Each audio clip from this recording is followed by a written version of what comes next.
If you were born between 1980 and 1985, you lived through something that will never happen again. You're what some call an elder millennial, but that label doesn't really capture it.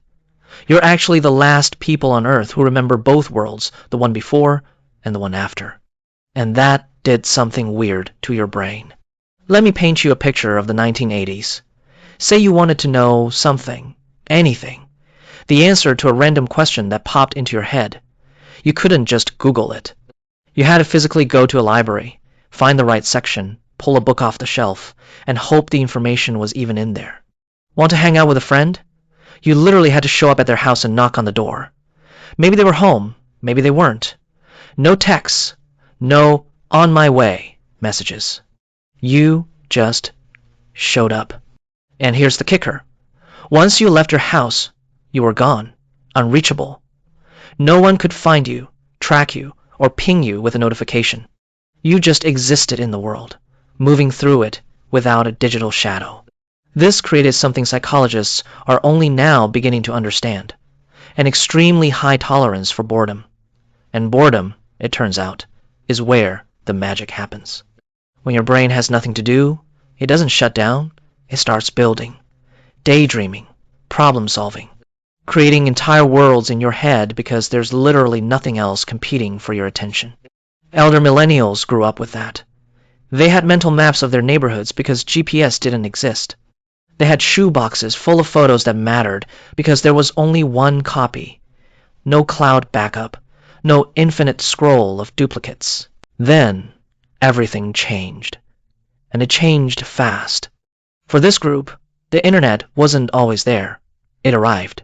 They heard it coming literally, that screaming, screeching sound of a 56K modem connecting. That sound wasn't just annoying. It was the sound of the world splitting in two. They were teenagers, maybe early 20s, when suddenly you could talk to someone on the other side of the planet.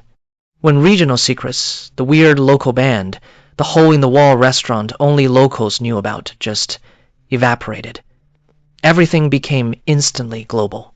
So now you've got this generation that functions as a translator between two completely different operating systems. At work, they can sit in a meeting with a 60-year-old executive who wants everything printed and bound, then turn around and explain a Slack workflow to a 25-year-old who's never touched a fax machine. They can unjam a printer and write an AI prompt in the same afternoon. They're the bridge. The only bridge, really. But here's what nobody tells you about being the bridge. It's exhausting. Unlike people who grew up fully digital, elder millennials can feel the hooks.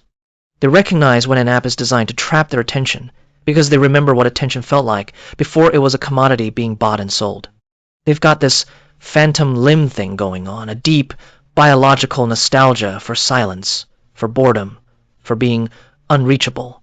And as the world goes fully digital, as the cloud swallows everything, this generation becomes something else.